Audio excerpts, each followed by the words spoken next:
entrepreneurs, small business owners, professionals who seek excellence, bringing the business classroom to you. It's the Business Builders Show. Here's Marty Wolff. We still got a long way to go. Hi, my name is Marty Wolff, the Business Builders Show, and I am in, I keep hesitating in that, I think I'm in Boston.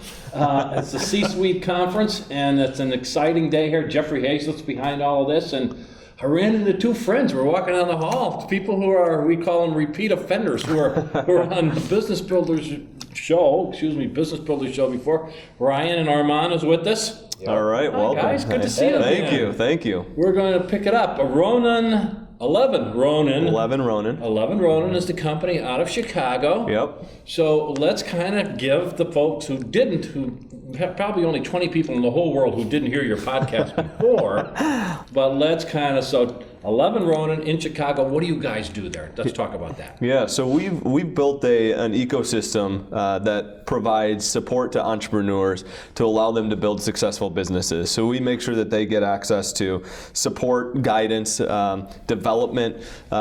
We give them sales support. We give them a whole bunch of things that they need in order to make them feel like they're able to succeed in a better way. So where do these people come from? Are they already in business? Are they entrepreneurs? They come from everywhere. About that. Yeah, it's a great question. They're people who have entrepreneurship in their DNA. So whether they've started a company prior or they're out of business today that may be larger, but they show that entrepreneurial spirit.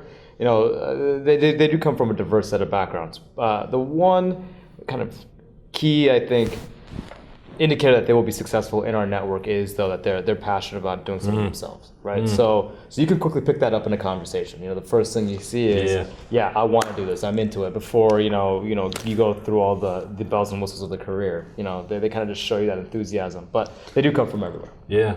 So how did you guys get started in this? You have your own business. Yeah. You've been raising money. And so how'd you get started with the existing company? Yeah, me and Armand, we've been working together for the last 5 or 6 years now. I was working in venture capital for a VC fund called Lightbank in Chicago. Armand had been building companies there, and we got connected and hit it off immediately. We started a company ourselves a couple years ago, grew that to a pretty big company in Chicago, and then we've been working on 11 Roniin for the last year and a half. The whole kind of identity behind it is that we wanted to make sure that we could provide support to entrepreneurs that we knew were going through a lot of the same things that we had before, a lot of the same problems. I think we inherently believe and understand that entrepreneurs should learn from other entrepreneurs and other entrepreneurs' mistakes. And sure enough, we've made plenty of them over the years. And so we want to make sure that we provide that support and those learnings and those guidance for other people that are doing it. And that's where the ecosystem that 11 Roniin comes from. Great. To contact you, they go to a website. What's the best way to do that? Go to 11roniin.com. That's 11roniin.com. And then you can send an email to both our emails. Armand, ARMAN @Roniin.com, RONIIN.com, and Ryan, RYAN @Roniin.com. Now you're toying with me. Toying with you. Because you knew this. You're toying with me. Yeah, see now, I pay attention. You picked up on that. We're just testing you, Marty. We're just testing I don't do good with the mics, but I pay attention. Okay, so we're talking about supporting entrepreneurs. Give me an example. What would that look like? Do you test their business plan? So they got to be passionate. Do you review their business plan? Do you talk to me about that? Yeah. So, at first it starts with making sure that they're passionate about solving that problem, right? It's talking about what they've come from, what their past is, what makes them uniquely situated and differentiated in the space to solve that one problem that they're going after. And I think that's just getting to know somebody, right? Our background, we're operators ourselves. Right. We realize what it takes, and you have to have execution in your bones, oftentimes in order to make sure that you're building something successfully. And so we start with that, and that's the baseline, and that's the premise, right? And then it grows from there. There's other things that we do and we talk to them about in terms of making sure that we're providing development support, so building out the product and how they think about product themselves, how they think about sales, what sort of things they're doing from a marketing perspective as well. So I mean, real practical stuff. Sure. Execution based. Right? So to kind of dive a little bit deeper in it, we actually execute. So we're not okay. whiteboard guys. We don't go and say this is what you should do in an ideal world. Good point. Without having all the resources that you have at your fingertips to actually execute on that strategy. So we internally at 11 Roniin have our own engineering team, full stack development shop plus design in house. We have our own growth team. These are sales executives, leaders, and sales ops, marketing, and actual active sellers. And so what we'll do is once we've built the foundation of a company and we've got an actual founder working with us, we actually want to support them to actually do things, not just say this is an idea. So that's the kind of support that we set. That's solid. Yeah, I mean, that's not just some BS stuff that's on a piece of paper here. You guys are help getting this into the market, whatever it is, the product or the service, into the market. Here's a question that I think I know the answer, but I love your perspective on it. Is the founder of the company always the CEO, or does that change, or what's your viewpoint on that? It should change. It should change. It should. Why? So the reason I think it is, a founder comes and starts to build something. If you're truly passionate about what you're building, you're gonna have that moment where you're gonna build what you can. And certain people, like the Mark Zuckerbergs of the world, right. We don't know how much they can build, right? But there's so many stories you see about founders who have this kind of egotistical grip on their baby, which the reality of it is they're the ones who are going to reap the biggest rewards out of this no matter what. So they should be investing in the success of the business. So a founder is the essence of the company, whether the CEO or not. I think the best founders I know will tell you that it's not the title that I'm caring about. It's the problem. And so you see these changes with companies as they start to grow, and I think the best founders are the ones who can know when to take a step back. Well, again, my thoughts are that they potentially limit themselves because their vision went to where it was, and then all these new ideas and concepts are coming in, and they may not have whatever the right word is, the new vision or the energy, whatever the right word is. Yeah, and I think they have to be able to have that foresight too. I think that, would we, in an ideal world, would we love to keep every founder that we have as CEO long term? Absolutely, right? You obviously want that, but I think when you're looking at it realistically, and we've been through enough of these companies and seen some of the growth trajectories of them, that oftentimes that's not realistic. And I think it takes a really good founder, and you start to learn this early on when you talk to them, that they need to have that foresight to be able to say, okay, I may not actually be the best person suited to take it from 100 to 500 million dollars or whatever it is, right?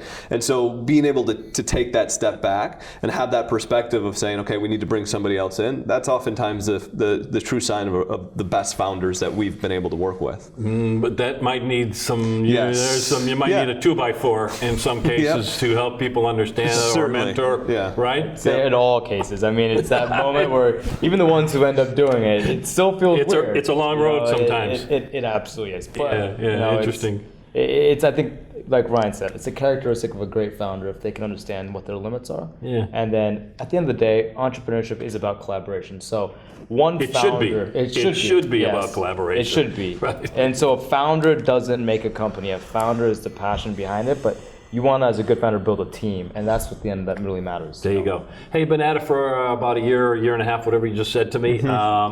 What surprised you? Has anything surprised you in the last few weeks or months? Kind of a trick question, I guess, but shock you. Something was easier. Something was easier than you thought, or harder than you thought. Yeah, it's a great question. So we've always built companies with, a single vision. We're going to put our blood, sweat, and tears into one thing, and we're going to grow it. And when we initially started Roniin, we wanted to challenge ourselves to see if we could do that in volume. So it's crazy enough to build one company, let alone being that that dummy who's trying to build 10, right? And we knew that going into it was going to be difficult. But the one thing that we knew we needed to really bring into the fold to make sure this was a successful venture was people. And we weren't sure if there was other like-minded people out there like ourselves. And I have to say, we are so happy to be working with everyone that we do, because they really do take our vision, and now they've owned it and they've started to grow with it. So we didn't know if there was going to be enough people who thought about what we did and the way we did. And it turns out there are quite a few of them, and most of them are smarter than us. So it's even better to be able to work with the people that we do. Yeah. So I'd have to say that's a highlight. I think one thing that's been a little bit, of a difficult kind of experience challenge. For us. We'll call it a challenge. A challenge.